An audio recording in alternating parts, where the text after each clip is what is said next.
Boa noite a todos. Esse é o nosso encontro do dia 15 de outubro de 2021. Ainda estamos estudando a obra Espiritismo na Arte, de Leon Denis, e eu agora gostaria, então, de passar a palavra para o nosso amigo Humberto. Olá, Fabrício querido, queridos amigos, né? Em primeiro lugar, é muito bom nós termos retornado ao nosso grupo. Essa pequena pausa, ela, como sempre, foi muito propícia, né, para nós refletirmos sobre a natureza dos encontros. Uma das coisas que eu pensei é que os nossos encontros, eles poderiam ter um tempo de exposição reduzido. Então, hoje mesmo eu vou tentar falar talvez de 25 a 30 minutos, quase que só para instigar uma discussão sobre o papel da música nas atividades espíritas e na vida espiritual das pessoas em geral. E, se possível, né, quer dizer, se possível não, vamos ver se isso funciona, se isso propicia mais discussões, mais debate depois. Então, vou passar imediatamente a minha transmissão. Muito bem. Continuando, então, exatamente de onde paramos, Leon Denis vai dizer a respeito da música que ela se manifesta de uma maneira quase que inevitável. Ela fala o ouvido físico, mas ela também fala a alma, e ela é uma propriedade quase que da natureza também, tá? Então, algumas frases aqui, tirando a última, que é uma livre adaptação, interpretação minha, as outras três são recortes exatamente do texto Espiritismo na Arte, de Leon Denis. A primeira, ele diz que a poesia, na realidade, é apenas uma forma de música, afirmação assim bem forte, provavelmente controversa, mas que nos leva a pensar o que Leon Denis quer dizer com isso. O que ele diz que a poesia é uma espécie de música, apenas uma espécie de música. Aí ele explica, de certa maneira, ele dá uma explicação a respeito da parte mais material da poesia, né? Que seria as leis do ritmo, da vibração, que são as leis da vida em seus estados superiores. Aqui temos uma das teses principais de Leon Denis sobre a música, e uma tese que extrapola o campo da música e impacta sobre outras coisas também, porque ele vai falar de outras formas de arte, como as artes plásticas, por exemplo, a arquitetura, como um tipo de expressão de um tom vibratório também da mente da pessoa, da mente do artista, ou uma captação do mundo espiritual, né, que o artista concretiza, mas que basicamente é um tipo quase que de expressão vibratória. Essa linguagem da física, ela é muito aplicada aqui, a gente sabe que isso é mais uma analogia do que uma explicação, uma descrição de fato do que está acontecendo, mas, de certa maneira, isso ajuda a gente a entender a questão.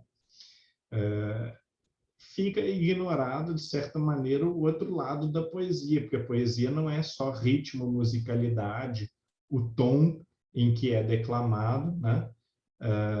Isso é muito importante, mas a poesia ela é também metáfora, símbolo, ela é também literatura, então ela quer também falar ao espírito de uma maneira mais puramente intelectual, a análise linguística mesmo, né? Então, são muitas as dimensões da poesia, mas como aqui o capítulo trata de música, é interessante que Leon Denis faz esse adendo, né? Ele insere, ou ele engloba, encapsula a poesia como um tipo de expressão musical, como uma derivação da música.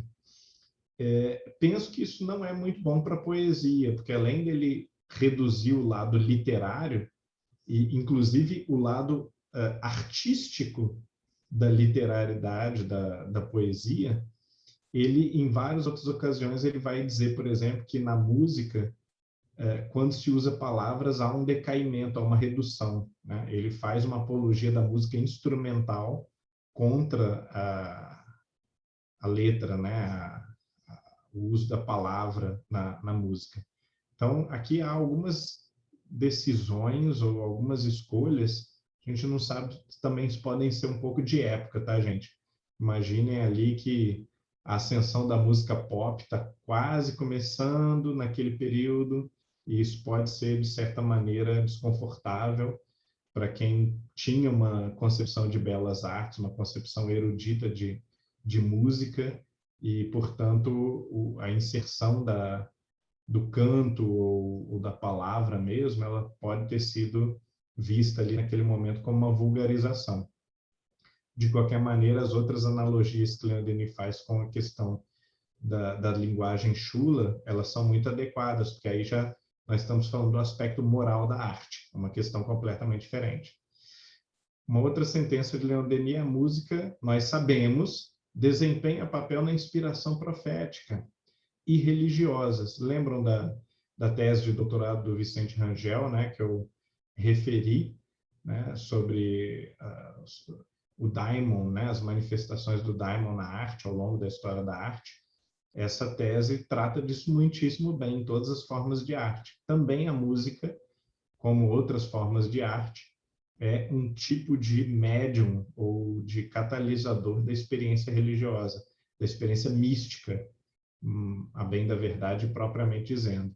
Ela coloca ritmo na emissão fluídica e facilitação dos espíritos elevados. Eis porque ela tem lugar nas reuniões espíritas. E aí, inclusive, ele vai completar nessa página uma defesa, uma apologia do lugar da música em reuniões, e fica evidente, inclusive, em reuniões mediúnicas. Então, eu não sei até que ponto isso era uma prática comum na época. Então, a parte histórica da questão, ela me é desconhecida, mas parece aqui que Leon Denis pode estar defendendo de uma forma um pouco pioneira a inserção da música nas reuniões espíritas, inclusive em reuniões mediúnicas. E nós sabemos que existe muito estudo, existe pelo menos muita cultura popular no meio espírita a respeito de uma ligação entre a parte física da música, enquanto ritmo, tom, musicalidade mesmo, né, vibração, e consequências possíveis para um plano espiritual sutil, né, para um plano fluídico. Na terceira sentença, todos os seres são sensíveis à música, até os animais recebem a sua influência. Aí ele vai falar da lira de Orfeu e tal, de como existe essa concepção, essa sabedoria popular de que a música acalma as feras, que a música tem um efeito terapêutico positivo, até mesmo sobre os animais, indiscutivelmente sobre os seres humanos, abrindo até espaço para uma questão que não é explorada no livro, mas que a gente poderia explorar atualmente, que é a musicoterapia, né? A música tem um lugar nas terapias psicológicas, nas terapias também até físicas, né? da promoção da saúde geral. Há muitos estudos sobre música e gestação, por exemplo, que são muito interessantes. Não cabe aqui aprofundar, né? Mas inclusive na pesquisa para hoje, eu encontrei um monte de referências a os propagadores sonoros, né, sutis, que são colados à barriga da gestante, e aí eles transmitem a música não pelo ar, como o aparelho de som normal, mas transmitem através da vibração, já que a criança está dentro de um outro corpo humano, né? Envolta num ambiente ali líquido e tudo. Então, quer dizer, a maneira como o som se propaga nesse ambiente precisa ser pensada e estudada. Essa é uma questão que eu acho também muito fascinante, porque lembra que a nossa forma de captar e perceber a música, ela ultrapassa os ouvidos, né? Ela não se limita aos ouvidos, de modo que nós percebemos a música, às vezes, através de um tremor que pode nos chegar pelo corpo, quando a música é muito alta, ou com ambientes de batida, por exemplo, né? Onde há muita percussão, nós podemos perceber, às vezes, ou então com aqueles sinos tibetanos também, né? A gente consegue perceber uma vibração no próprio corpo, né? Os nossos ossos tremem, tudo. cavidades ocas do corpo podem tremer, podem sentir um retumbar, como o próprio pulmão. Por fim, isso aqui é uma interpretação minha, mas é mais ou menos bem isso que ele está querendo dizer, né? Que os tons altos, agudos, eles correspondem à alegria, e os sons graves correspondem geralmente à tristeza. Aí ele frisa, na Terra. A gente não sabe de que maneira os espíritos podem talvez perceber a música, ou então em outros mundos os outros seres poderiam perceber a música, mas na Terra ele cria essa analogia. Vou tentar explicar um pouquinho por que aqui ele faz várias afirmações intensas, né, a respeito da natureza da música. Isso precisa ser destrinchado. Então, ele começa... como é que eu escondo isso aqui? Okay. Ele começa falando, né, sobre a poesia. A gente precisa lembrar que a poesia não é só lírica, ou não é só musical, como ele diz, mas é também imagética. Ela também nos afeta imageticamente. Então, quando eu falo, por exemplo, de uma rosa, você vê a rosa na tua mente. Quando eu falo da lua, né, e que a lua banha o corpo de uma pessoa, você vê a lua e você vê uma pessoa mais ou menos pálida, prateada, à luz do luar, né? Então, essas imagens, elas são facilmente evocadas através da linguagem. Que a linguagem, ela não é só rítmica, melódica, ela é também referencial para coisas. E aí, quando eu falo maçã, você pensa numa maçã. Quando eu falo rosa, você pensa numa rosa, né? Isso também é uma parte importante da natureza da poesia, porque ela, então, ela cola, ou ela sintetiza e funde em si propriedades que são típicas da estética literária, da estética linguística, e propriedades que são típicas da música, da estética sonora, né?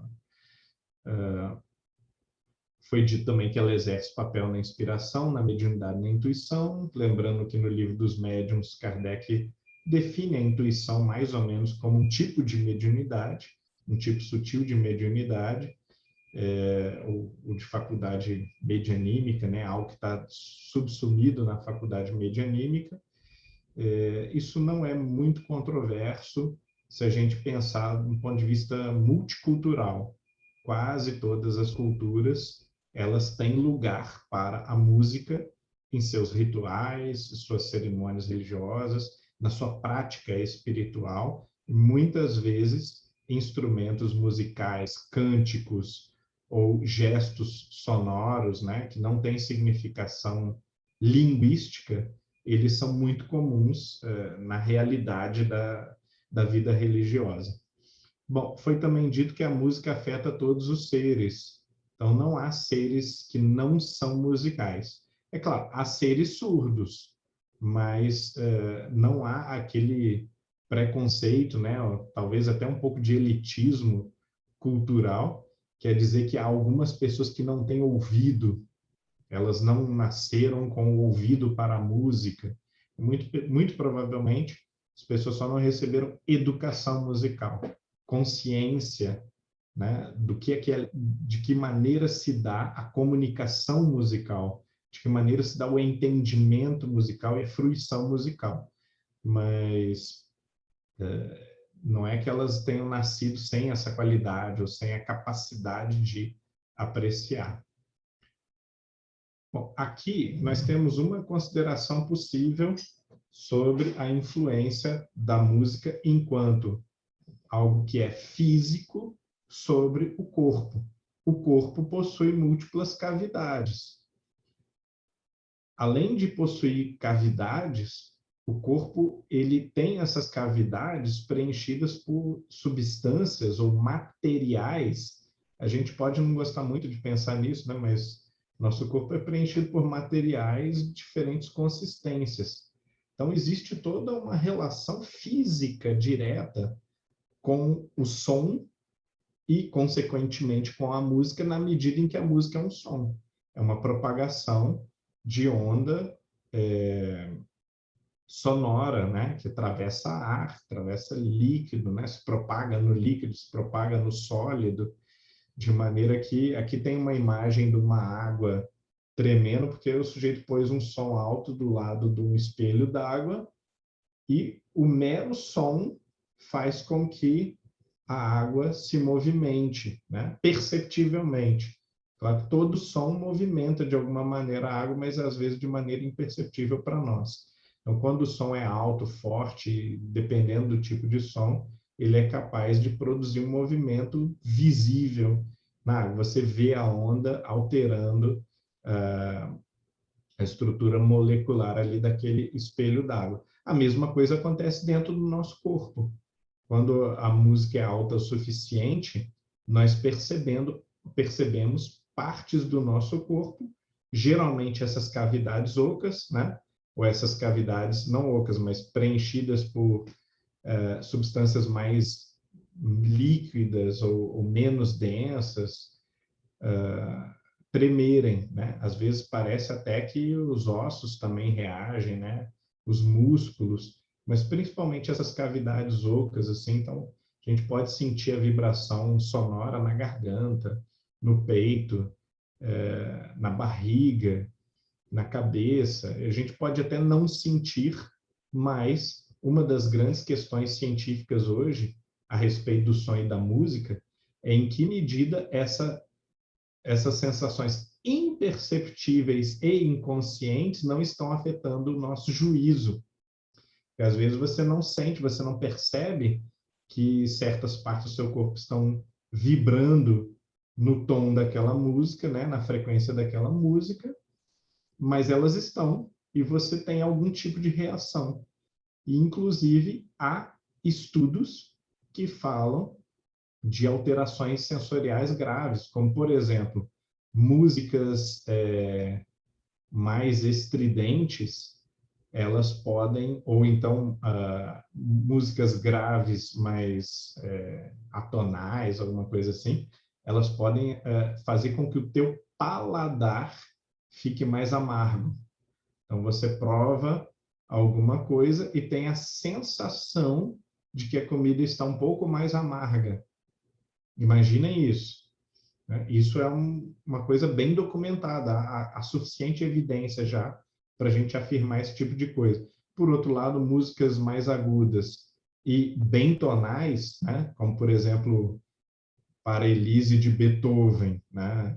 Esse tipo de música suave, jazz suave, né? Bossa nova, esse tipo de música bem tonal e suave, com tons mais agudos, mas também sem ser estridente, torna o paladar mais doce. Então, isso é uma estratégia que, mesmo sem conhecer a ciência por trás disso, donos de restaurante conhecem desde sempre. E é por isso que donos de restaurante tocam bossa nova e jazz suave, né? Smooth jazz, e não heavy metal. Porque se eles tocam heavy metal, o nosso paladar é alterado para a frequência do amargo, né? Para o espectro do amargo, e isso vai fazer com que as pessoas achem que a comida está pior, vão sair reclamando.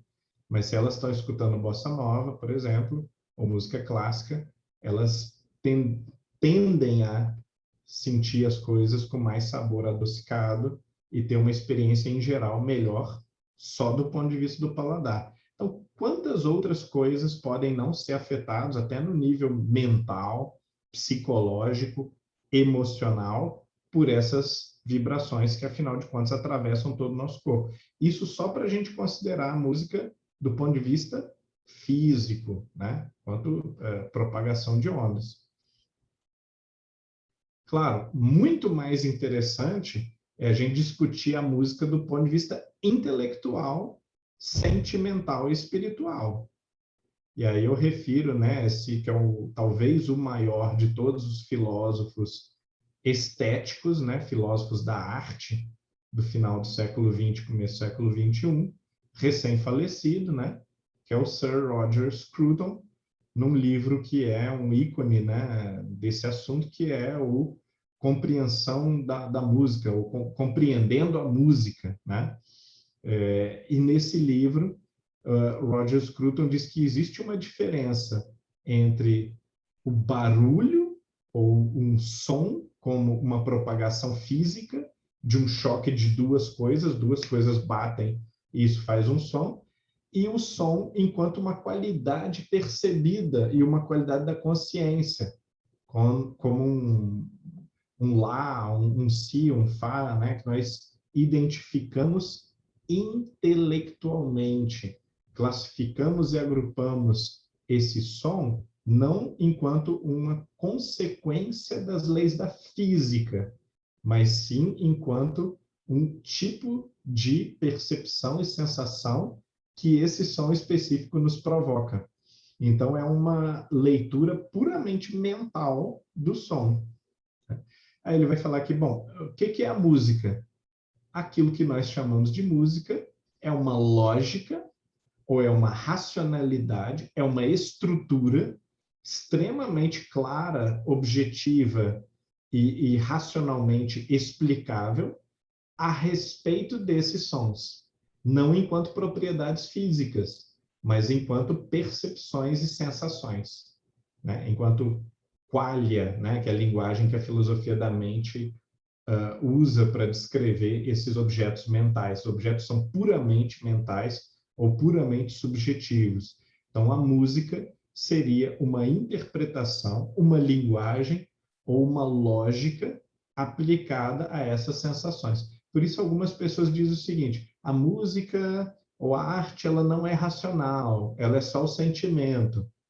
E isso está fundamentalmente errado, porque existem regras, por exemplo, da música, né? Princípios. Se você não segue, você produz não música, né? Produz um barulho desagradável, ou você produz música ruim, uma música fraca. E os sujeitos que são mestres no uso dessas técnicas, como Mozart, por exemplo, ou Beethoven, ou Chopin, eles sabem fazer o arranjo exato desses sons para comunicar algo profundamente significativo. Tá? Aí eu faço referência a um outro livro também, do Scruton, em que ele dá uma explicação melhor de por que toda arte é racional. Porque a arte é um gesto comunicativo. Pintor, o poeta e o músico, o dançarino, eles não pintam, dançam, escrevem para si próprios. Eles fazem isso para alguém ver, para alguém ouvir. E na medida em que eles fazem isso para alguém, esses gestos eles têm que ter a capacidade de comunicar para o outro as mesmas sensações que eu quero comunicar, que eu tenho a intenção de comunicar. Então, voltando a Leon Denis, conclusão mais espiritual a respeito desses fenômenos todos, que Leon Denis pressupõe, mas não explica muito bem, eu dei essa pausa para explicá-los, né?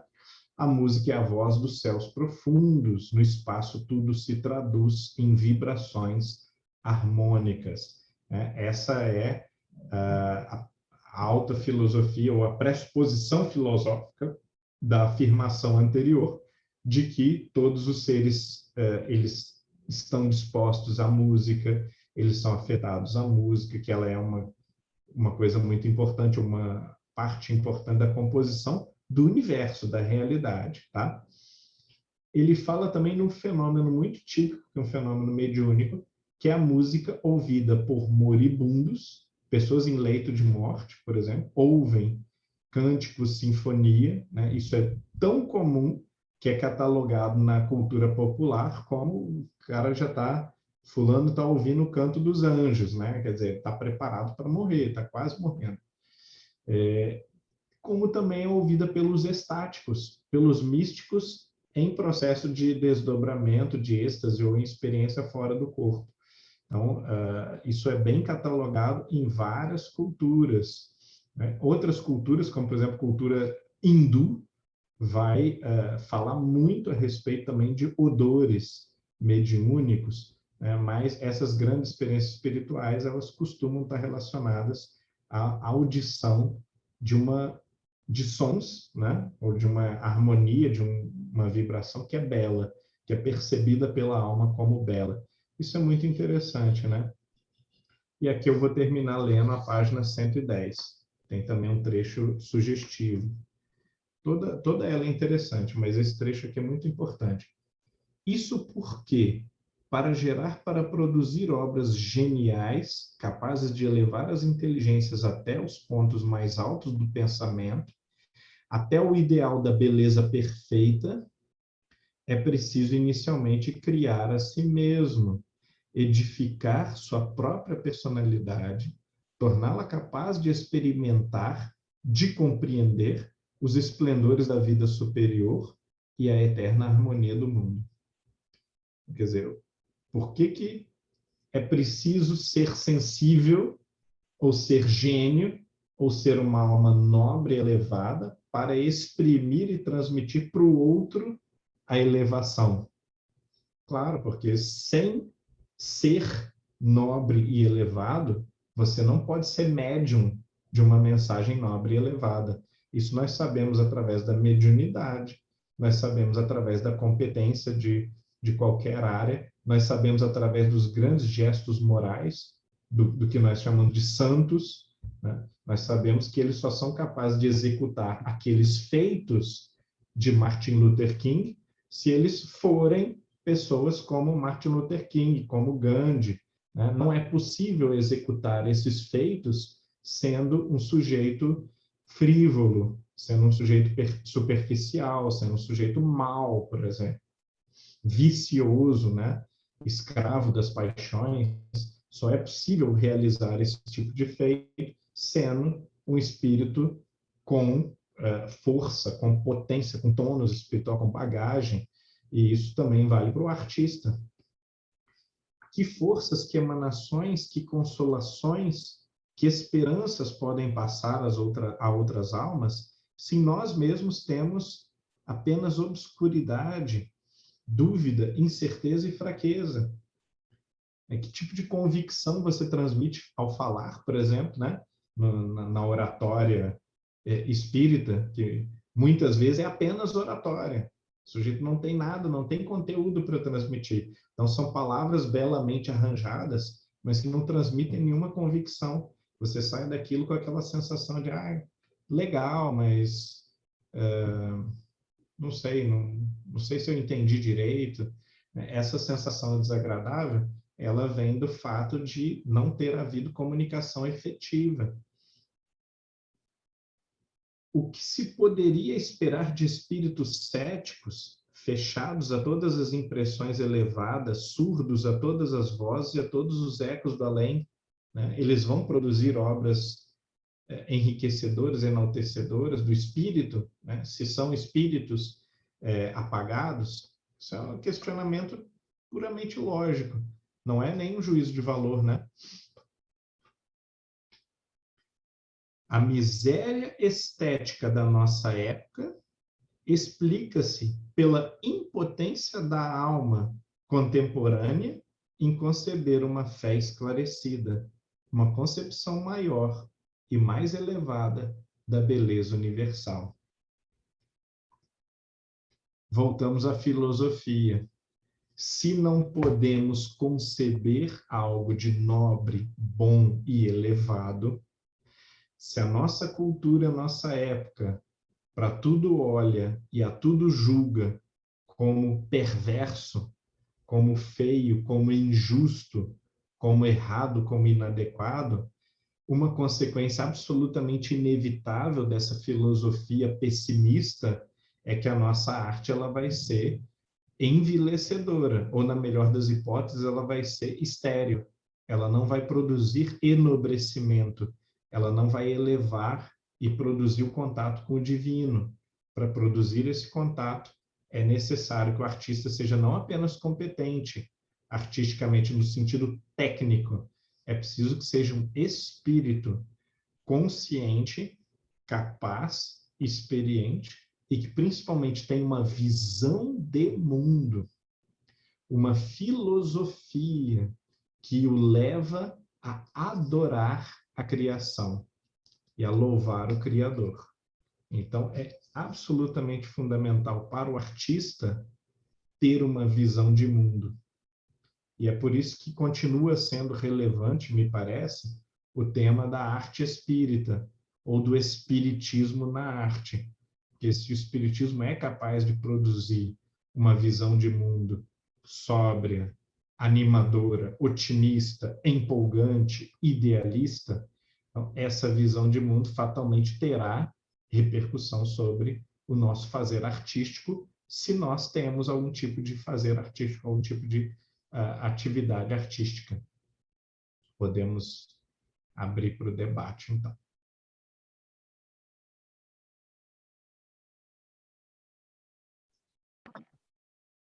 Nós temos um comentário aqui, acho que ele veio do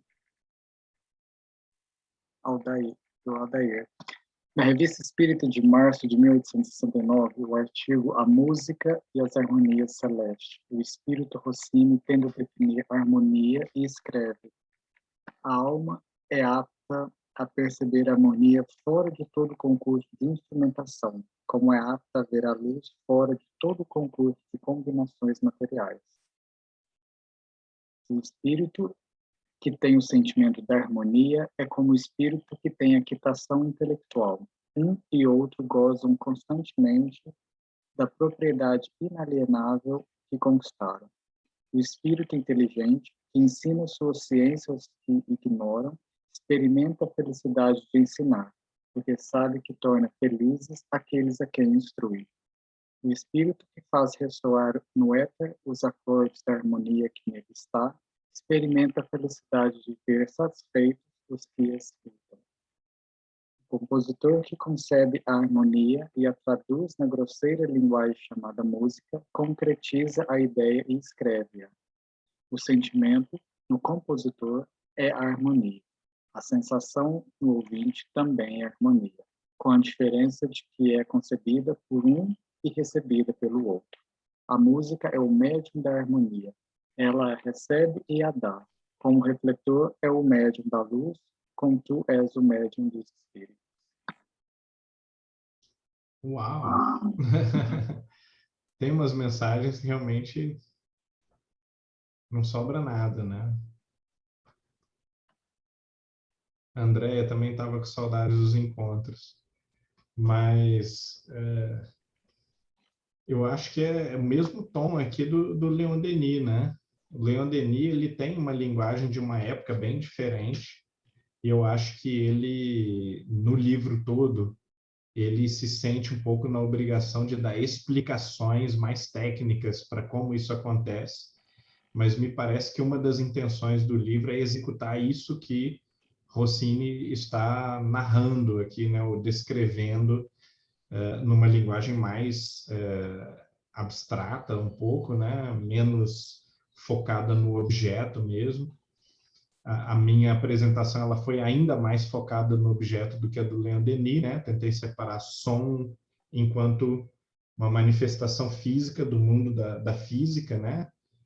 E o som enquanto algo que é percebido e sentido por uma consciência, mas basicamente essas descrições elas giram em torno desse propósito, que é tentar encontrar qual é que é isso que Rossini chamou de harmonia, e no livro de Leon Denis também aparece várias vezes como harmonia, como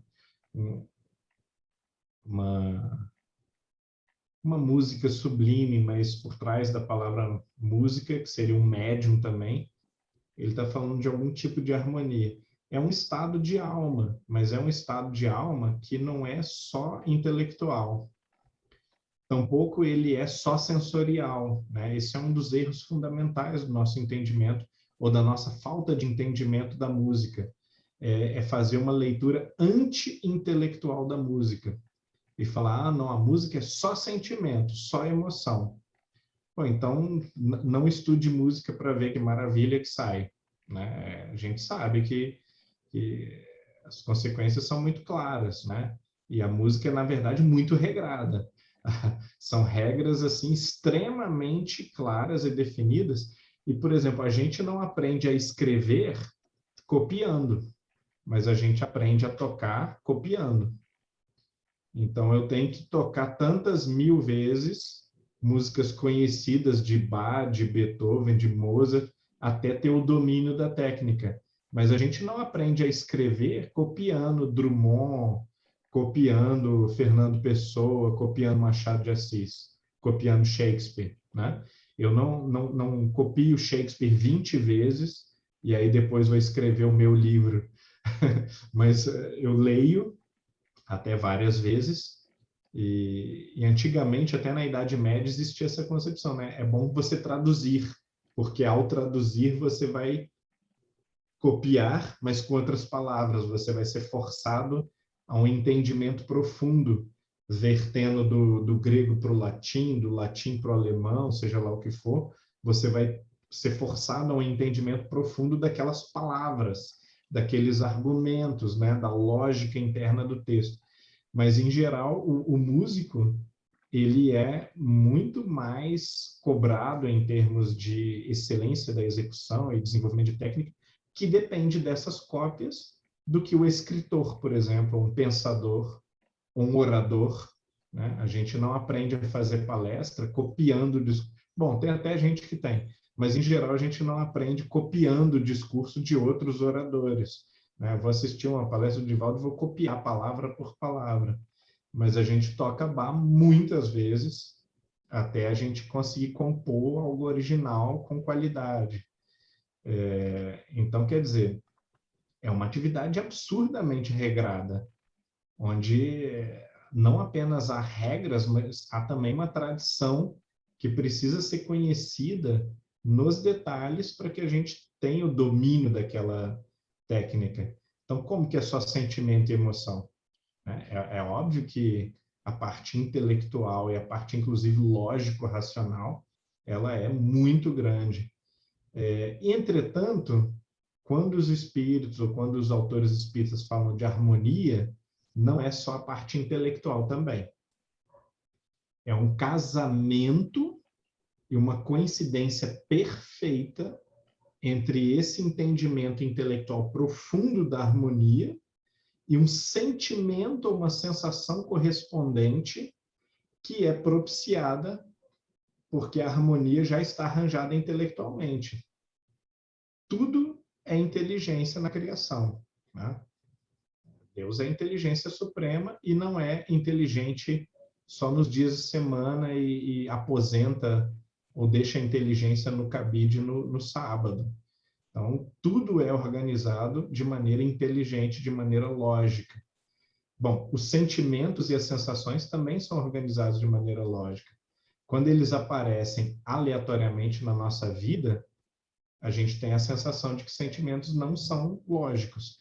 Mas como eles aparecem, quando aparecem na forma de música, fica muito claro de que foram organizados para propiciar exatamente um determinado tipo de sequência de sensações.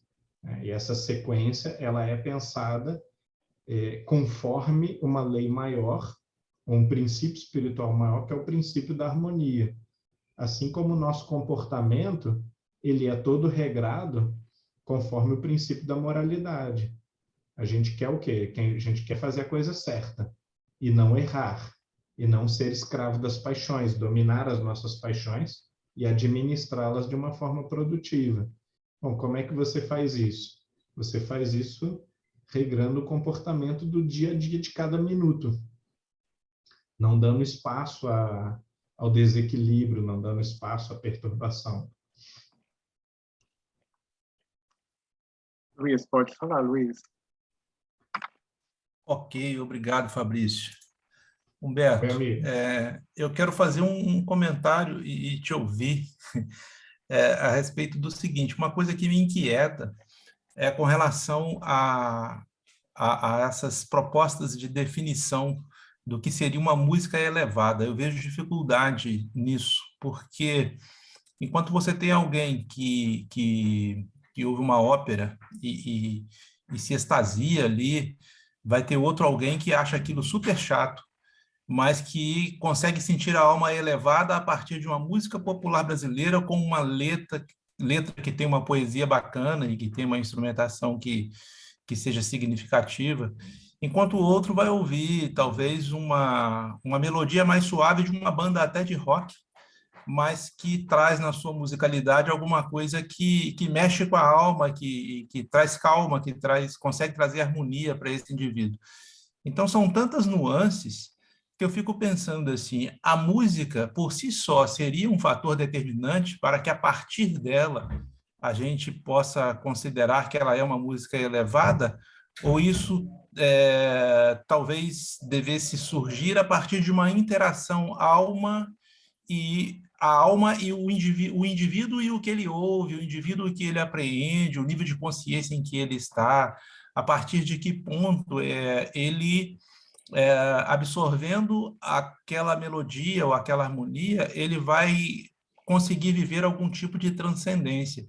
Porque colocar a música por si só como determinante de um padrão elevado de música, a mim me parece complicado, porque a gente se tornaria um agente passivo aí no processo.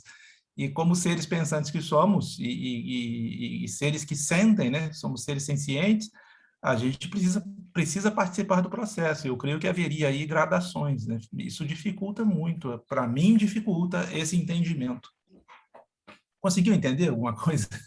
Excelente, Luiz. É o problema ao qual a gente sempre volta no estudo da estética e da arte, que é o confronto entre relativismo, de um lado, e elitismo, um juízo fixo, de outro lado. O relativismo é o perigo de você dizer assim, não, depende da pessoa. Uma pessoa ela pode achar que a música, sei lá, popular do programa de auditório é melhor do que Beethoven, por exemplo. E isso não faz sentido, né? Não corresponde à experiência nem ao conhecimento musical. Por outro lado, existe o risco do elitismo, quer dizer assim, olha, somente o que é música clássica e qualquer coisa de música clássica é naturalmente, automaticamente melhor do que música popular, por exemplo. Isso é elitismo, não é também justificável esse tipo de coisa.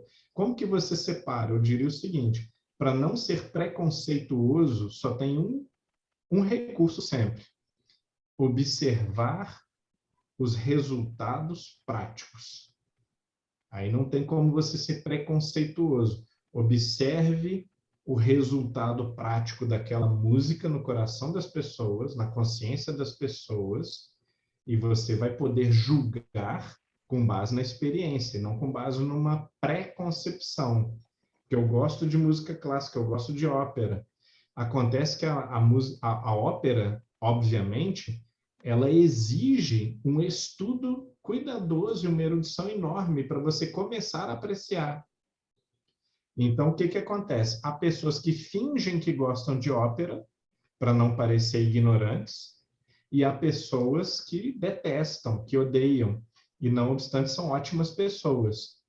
Porque essa pessoa, ela não é uma pessoa do século XVIII, XIX, né? Então, ela não passou por todo o processo lento e muito regrado, muito metódico de aprender o que a ópera significa, passo a passo.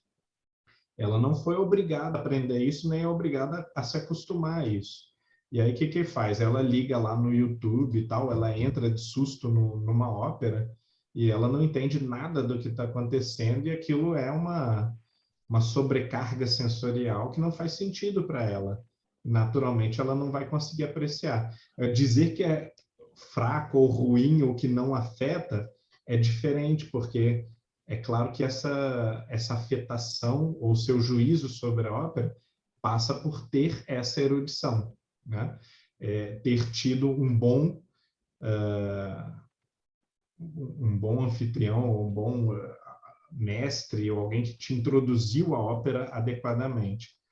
Por outro lado, ninguém é obrigado a conhecer isso tudo e quer dizer, se essa é uma arte tão exigente, você pode perfeitamente dizer, olha, isso aqui também não é adequado porque eu tenho que preencher 10 pré-requisitos antes de começar a entender o que está acontecendo, né? Então, essa é uma discussão legítima. Nós precisamos considerar que, poxa, existe a possibilidade de a obra ser intrinsecamente boa, sim, e ao mesmo tempo ela não foi arranjada de modo a produzir um resultado imediato nas pessoas. Esse resultado ele depende de uma educação musical, às vezes até no caso da ópera, de uma educação literária. Você precisa conhecer literatura. Então, quer dizer, você ultrapassou o âmbito da naturalidade da música e realmente é um ambiente artificial, né? O ambiente da ópera ele é uma estufa cultural ali onde as coisas elas estão milimetricamente encaixadas segundo toda uma tradição de erudição cultural europeia muito, muito específica. Por outro lado, no que você falou também está implícito a crítica a um possível eurocentrismo, uma preferência pela música europeia em detrimento das outras. No entanto, embora essa crítica seja justa, ela não nos pode conduzir ao relativismo, porque quando você assiste a Orquestra Filarmônica de Pequim, ou quando você ouve uma cítara indiana, por exemplo, dentro do contexto da música indiana, você percebe que aquela música ela compartilha das mesmas propriedades e princípios fundamentais da música clássica europeia e que, portanto, não é uma invenção de um povo, não é europeia ou chinesa ou indiana, mas existem certos princípios musicais que eles vão se manifestar diferentemente, mas seguindo mais ou menos essa mesma lógica, esses mesmos princípios fundamentais, na Filarmônica de Pequim, na cítara indiana, na música clássica europeia. Então, ninguém precisa ficar dependendo também de uma manifestação cultural específica, mas pode encontrar essas mesmas leis fundamentais da beleza em todo tipo de obra, de todo tipo de época, de todo tipo de cultura. Não há, sem dúvida nenhuma alma humana que não é capaz de se elevar até as alturas celestiais. E na medida em que o que alcança a harmonia é a alma humana, é o espírito humano, é a consciência humana, então não faz sentido nenhum você dizer que o mexicano não pode, ou que o indonésio é pior do que o japonês. Seguramente que um país rico como o Japão tem mais investimento em música, e a gente vê música o tempo todo, e orquestra o tempo todo, do que um país mais pobre, como, sei lá, as Filipinas. Mas aí é uma outra questão, que é uma questão econômica, não é uma questão nem de gosto, nem de capacidade intrínseca daquele povo. Aí quando você sai da música para uma arte que não exige dinheiro, como a poesia, você vai perceber instantaneamente que você tem os mais geniais poetas no Paquistão, no Chile, no Brasil, em qualquer lugar. Porque você não precisa de instrumentos de $10 mil para fazer uma boa execução. Você não precisa de uma educação caríssima, que precisa de um investimento caríssimo, porque a arte depende da palavra. A palavra ela está gratuitamente acessível a todos. O instrumento, infelizmente, não está, né? Uma sala acústica, uma série de procedimentos, né, que você precisa de investimento econômico para isso. Da mesma maneira, escultura, ou, sei lá, uma série de outras... A arquitetura é a arte mais cara de todas. Para você fazer algo belo, você precisa de um investimento milionário. E aí? Como é que um país pobre pode ter uma arquitetura capaz de competir com Dubai? Então, você percebe que aqui e ali a materialidade da arte, porque nós estamos no mundo material com expressões artísticas materiais, essa materialidade ela se impõe, às vezes, como limitante, e não pode se impor como um limitante espiritual. Tem que ser um limitante apenas material. Então, na medida em que uma música popular, que um rock, ou uma música pop mesmo, né, sertaneja, qualquer uma, ela é capaz de tocar a alma, ela é capaz de provocar o melhor no espírito, né, de alçar o espírito até o reino da virtude da contemplação, essa música cumpriu seu papel espiritual. Embora ela possa carecer de certos recursos materiais que vão produzir um refinamento maior. Não sei se foi uma boa resposta também, tá? Acho que eu estou pensando junto contigo. Foi não. Foi excelente. Obrigado, Eu Humberto. gostei. Foi bastante esclarecedor e valeu muito. Obrigado, Humberto. Eu sou Li, pode falar, querida. Obrigada, querido Fabrício. Saudade de vocês. E Humberto, que saudade de você. Humberto, é o seguinte, você falou sobre, assim, mais ou menos quase no início, sobre a mediunidade com relação à música, né? E a música com relação à mediunidade. Então, e também você falou que ali, Deus me livre, não existe pretensão nenhuma, que assim são, das músicas dos anjos, não sei o que, coisa e tal. Então, acontece às vezes comigo, já há alguns anos, que me vem a letra e a música junto. E eu vou cantando já onde eu esteja, posso estar numa praça, canto baixinho, claro, né? E já vou ouvindo dizendo que correr para casa para já começar a escrever. Se eu não sentar e me escrever, e já ir cantando ali, se eu deixar para ir tomar um café, depois já esqueci tudo. Não vem mais nada, nada desaparece. E isso já aconteceu algumas vezes. Então, eu queria saber, porque você falou uma coisa interessante, que tem que a música, a poesia, né? Eles têm assim existe uma linguagem, existe uma como é que você usou a palavra, meu Deus, para transmitir, que transmite aquela coisa do momento, aquele sentimento. Então, como é que é? Se eu não tenho música, nunca fui poeta, e não tenho música, como é que é? Perdão, não tenho formação musical, como é que vem? Então, eu queria saber como é que é. Vem mesmo? Será que eu imagino isso? Porque eu não acredito que seja imaginação, porque vem muito assim, tudo fácil, tudo bem assim, sabe, uma coisa muito fácil, assim, vem tudo na cabeça, assim, eu tenho que sentar e escrever. Então, como é que esse processo aí? É um tipo de mediunidade, deve ser, não é verdade? Pois é, eu não tenho uma resposta científica para isso, uma resposta técnica.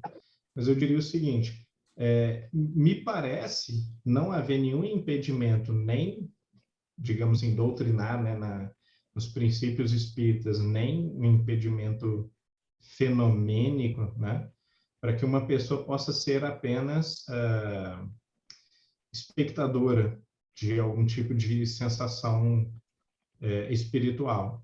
Então, eu imagino se algumas pessoas podem não ser apenas ouvintes dessa música transcendente, ao passo que outras, principalmente as pessoas que têm essa técnica muito apurada, elas podem ser chamadas ou convidadas, quase como uma missão mesmo, a exprimir essa música quase que obrigatoriamente, ou como um dever, né? Eu me lembro que, além todos os compositores clássicos têm essas referências, né? Bach, Handel, Mozart, Beethoven, Schubert, Chopin, todos falam de ouvir músicas que, às vezes, são superiores a que eles são capazes de escrever, né? Eles não conseguem perceber tudo o que está acontecendo, e aí resumem e sintetizam essas músicas nas suas composições. Alguns sofrem muito com isso, né? E realmente questionam até se a sua atividade é válida, porque estão piorando a música efetivamente que ouvem. Alguns falam de sonhos, né? Mas um que é interessante, que eu acho que fala bem sobre isso, é Paul McCartney. Né? Paul McCartney fala explicitamente sobre duas presenças assim na sua obra musical, né? Um é sua mãe, não muito tempo depois dela falecer, e o outro é John Lennon, né? Aparentemente ele teve visões ou sonhos, não sei, com John Lennon, e teve a impressão de que John Lennon continuava dando letras para ele ou ajudando ele nas composições. Então, assim, só para falar de um músico popular, né? E que tem a impressão, ou relata ele mesmo, ter uma influência espiritual sobre as suas composições. E não no sentido de ouvir a música das esferas, né? A música transcendente, mas no sentido mediúnico mais banal mesmo do termo, né? Tipo, oi, tudo bem? Eu sou o espírito, né? Eu gostaria de falar sobre uma letra, um poema, falar um verso e tal, e a partir daí ele elabora ele mesmo, né? Mas nós temos quase que como tendência ou como regra, quanto mais elevado o artista, maiores porções de experiência mediúnica ele parece ter, ao ponto de que os mais importantes artistas, eles muitas vezes narram não serem autores das obras, né? Que as obras vieram completas, ou lhes foram transmitidas, ou ditadas integralmente. E disso nós temos abundantes exemplos, de todas as artes, todas, né? Mas eu acho que as que são mais fáceis e mais comuns são música e escrita, seja poesia, romance, qualquer coisa.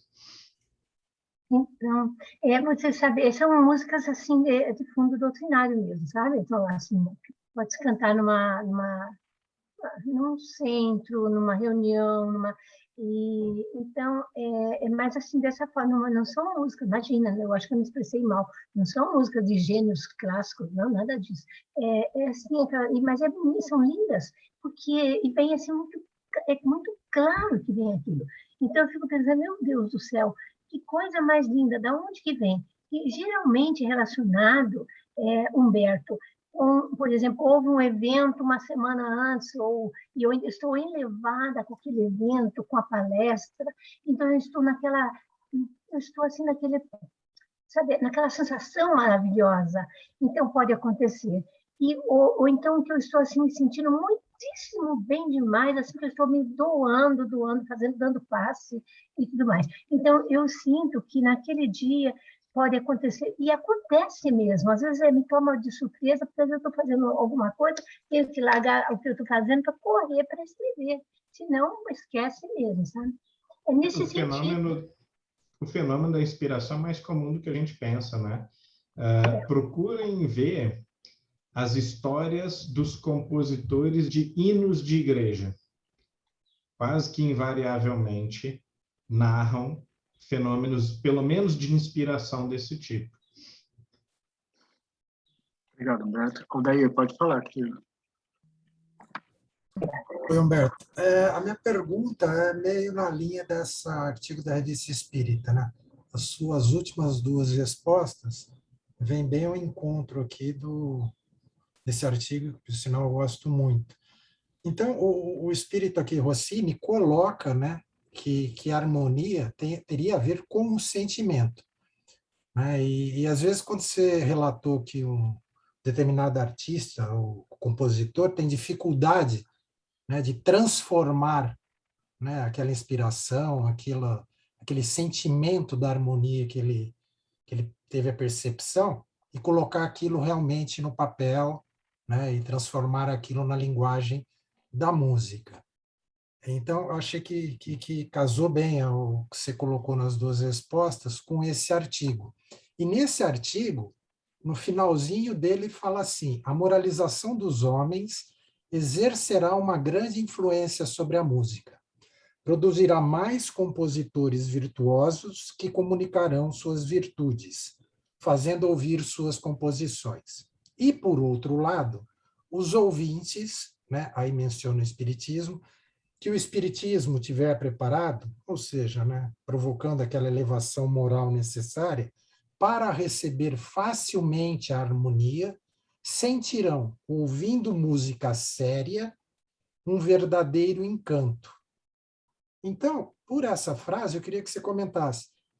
Parece haver uma relação direta, né, entre a elevação moral, né, desse espírito, dessa harmonia, com esse, vamos falar assim, transcritor, né, para a linguagem competente, que seria a música, e o receptor, a gente, nessa identificação que foi colocada.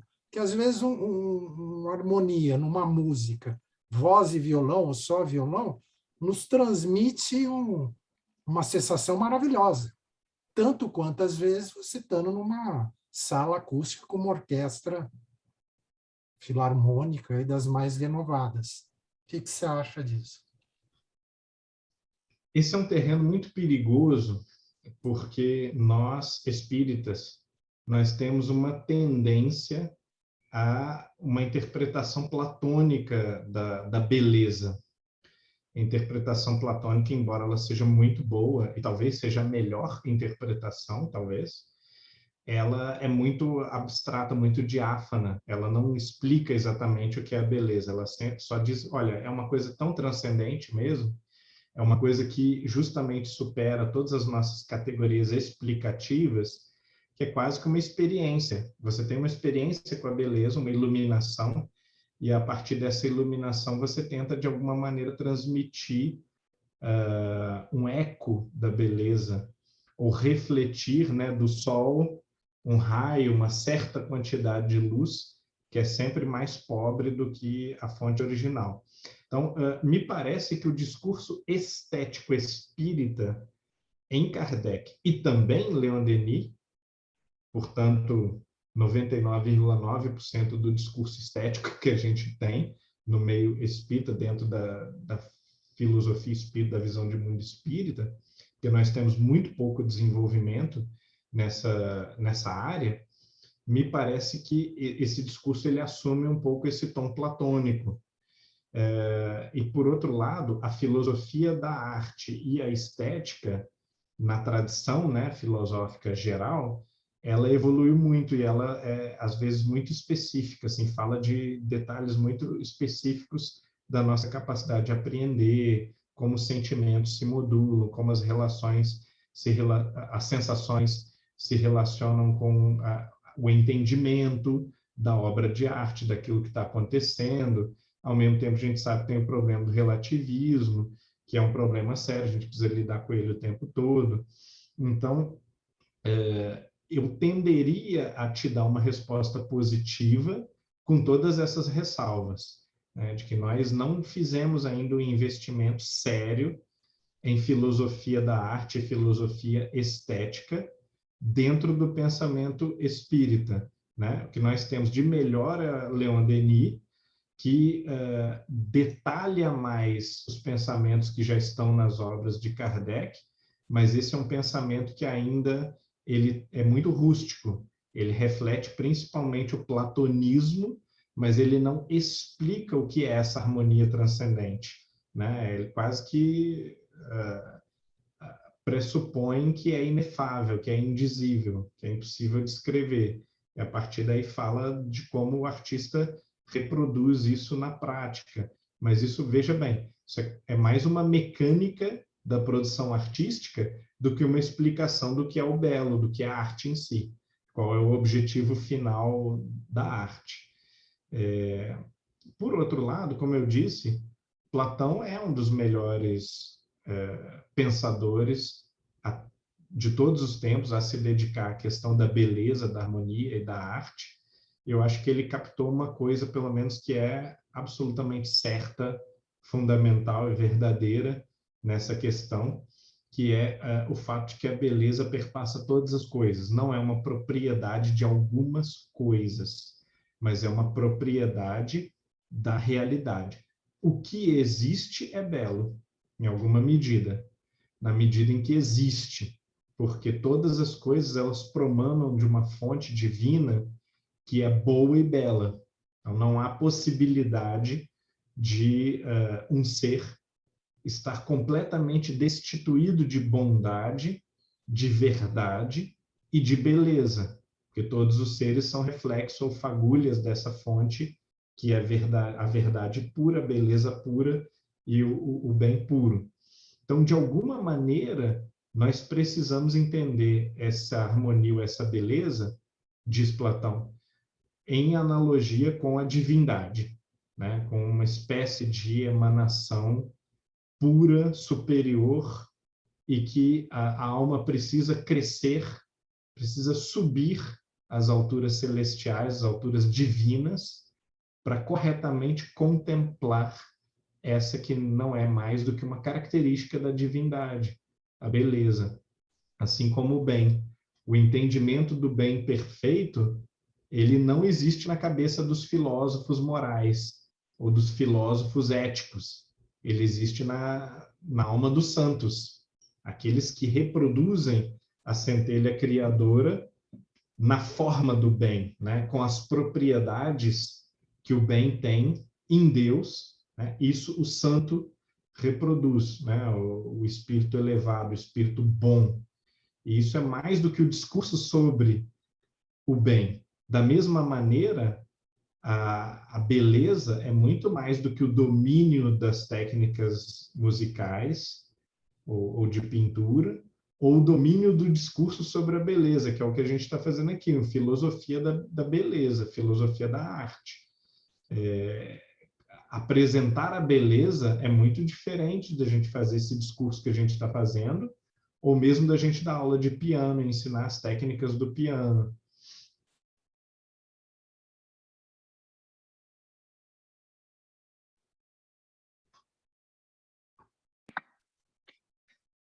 Obrigado, Humberto. De nada, amigo. Encerrou nosso tempo, Fabrício? Ou você acha que não? Sim, eu ia te perguntar se você tem alguma consideração final antes da gente ir para a prece de encerramento.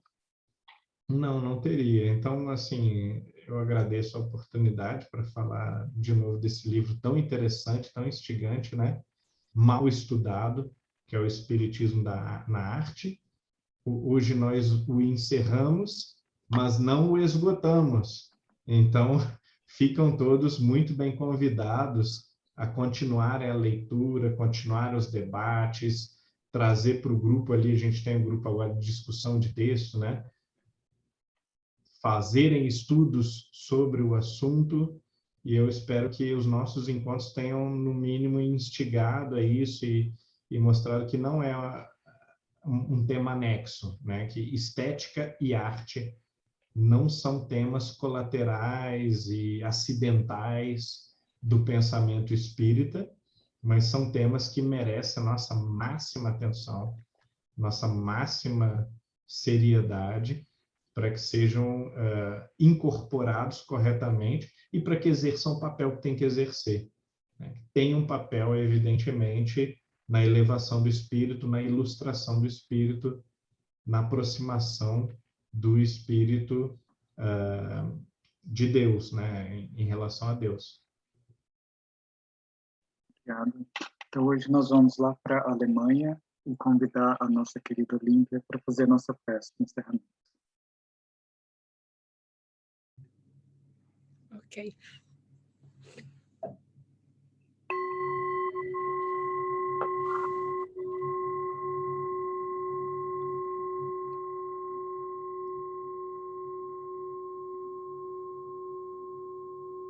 Sentindo em nós vibrar o sentimento de gratidão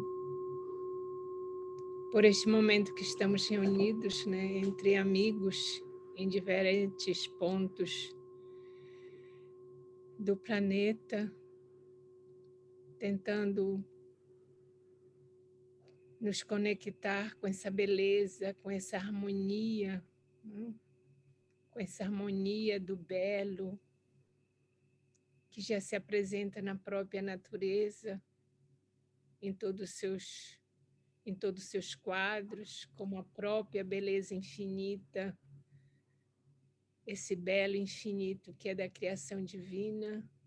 Agradecemos este momento em que retornamos ao encontro deste grupo de estudo, sendo nós conduzido por este amigo, Humberto, com apoio também do nosso querido amigo Fabrício, que possamos, Senhor querido, com o dom da vida, aproveitar deste momento, nos embriagar da harmonia da música, que os ensinamentos que foram nos passados hoje, essas reflexões, possamos ampliar e perceber também a música, a poesia, como estratégias, como ferramentas também para a nossa evolução moral. E assim nós encerramos este momento com nossos corações cheios de gratidão. Assim seja.